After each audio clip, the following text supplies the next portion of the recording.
হিন্দুরা এমনিতেই বঞ্চিত, অবহেলিত, অত্যাচারিত, নিপীড়িত, অসহায়। তারা প্রতি মুহূর্তে সামনে মৃত্যু দেখে। যার নাম সত্য, যার নাম সুন্দর, যার নাম পবিত্র, আমি পাশে, আমি সনাতন ধর্মের, যেহেতু আমি সনাতন লাগাতে পারি। একটাই ধর্ম, বাদ বাকি সব অধর্ম। কেন?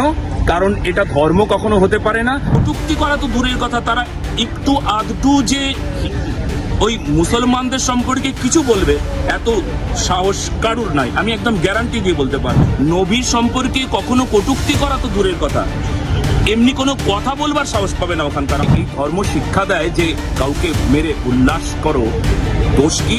নবীর নামে কটূক্তি করেছে, একে জ্বালিয়ে পুড়িয়ে মেরে ফেলে দাও। আপনারা নির্ভীক নিরপেক্ষতার মুখোশের আড়ালে আপনারা যে মুসলিম হয়ে যাচ্ছেন সেটা প্রকাশ্যে ঘোষণা করে দিন। ওই দেখেছি যে দীপুর শরীরে আগুন জ্বলছিল না, ওই দীপুর শরীরে আগুন জ্বলে নাই, জ্বলেছে আমাদের শরীরে। বাংলাদেশের যত মিডিয়াগুলো আছে সেই মিডিয়াগুলো কখনো সামনে আসে না।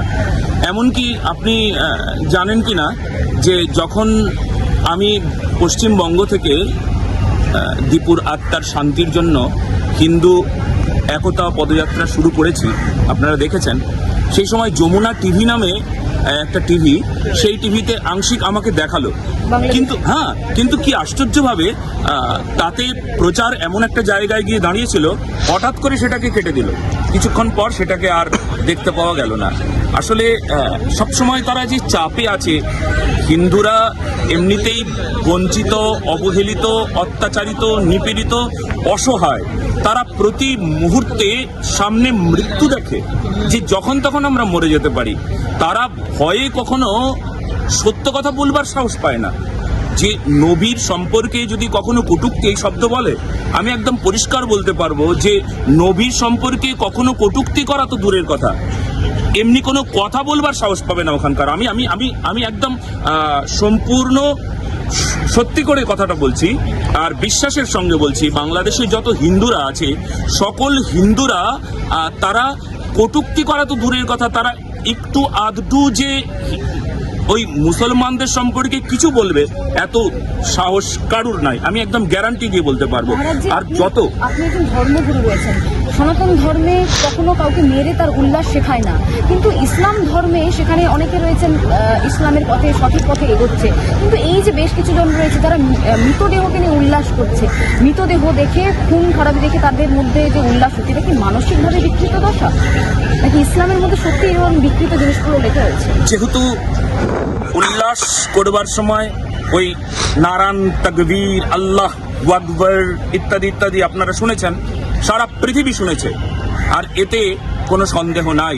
ঠিক এই কারণেই এই অমানবিক, যখন ধর্ম কখনো অমানবিকতা শিক্ষা দেয়, যদি আল্লাহ তাকবীর কিংবা ইত্যাদি ইত্যাদি বলে যদি অমানবিক শিক্ষা দেয়, ধর্ম ধৃধাতু, যার অর্থ ধারণ, সত্যকে ধারণ, নিয়মকে ধারণ, নিষ্ঠাকে ধারণ, আর আমরা এই মাতৃভূমির প্রতি শ্রদ্ধাশীল হব, এই বিষয়টাকে ধর্ম সম্পূর্ণ শিক্ষা দেয়। আর যেখানে এই ধর্ম শিক্ষা দেয় যে কাউকে মেরে উল্লাস করো, দোষ কি?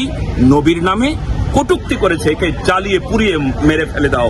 যদি সত্যি তো নয়, এটা একদম প্রচন্ড মিথ্যা, তবুও যদি এরা উল্লাস করে, তবে আমরা সকলে, সারা পৃথিবীর সবাই মিলে আমরা এটা প্রতিবাদ জানাই যে এই রকম যদি ধর্ম হয়, ধর্ম তো একটাই, যার নাম সত্য, যার নাম সুন্দর, যার নাম পবিত্র, আমি পাশে, আমি সনাতন ধর্মের, যেহেতু আমি সনাতন লাগাতে পারি।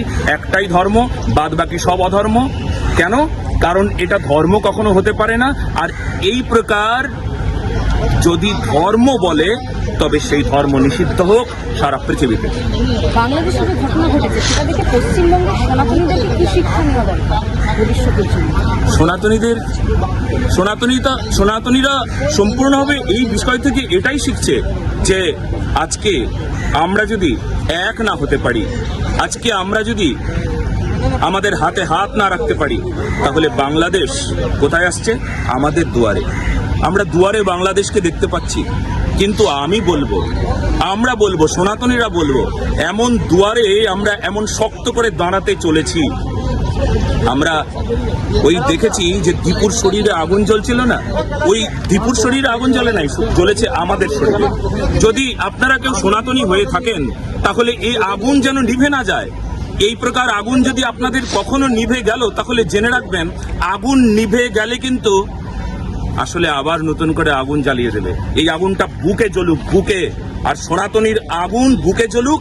আর এই সেকুলারিজম, এই যে সর্বধর্ম সমন্বয়, এই যে নির্ভীক নিরপেক্ষ, এই মুখোশটা ছাড়তে হবে খুব তাড়াতাড়ি, খুব তাড়াতাড়ি এই মুখোশটা ছাড়ুন। আর যদি মুখোশটা না ছাড়েন, যদি বলেন আমি নির্ভীক, আমি নিরপেক্ষ, হ্যাঁ, প্যাটিসওয়ালার পক্ষে, আপনি নিরপেক্ষ, আপনি নির্ভীক, শুনুন। তবে একটা কথা শুনুন মন দিয়ে, সকলে শুনুন, যে আপনারা নির্ভীক নিরপেক্ষতার মুখোশের আড়ালে আপনারা যে মুসলিম হয়ে যাচ্ছেন, সেটা প্রকাশ্যে ঘোষণা করে দিন যে আমরা মুসলিম হয়ে গেলাম। কিংবা এই আততায়ী, এই যে দুষ্ট, এই যে দুরাচারী, এই যে হত্যাকারী, দীপুর হত্যাকারীর পক্ষে আমরা বলে দিন যে আপনারা মুসলমান, বলে দিন। তাহলে আমরা জেনে যাব কয়জন হিন্দু বেঁচে আছে, কয়জন হিন্দু মরে গেছে। আরো ভালো ভালো খবর দেখতে সাবস্ক্রাইব করুন বাংলা হান্টের ইউটিউব চ্যানেল। বাংলা হান্টের আরো খবর দেখতে নজর রাখুন। বাংলা খবর মানেই বাংলা হান্ট।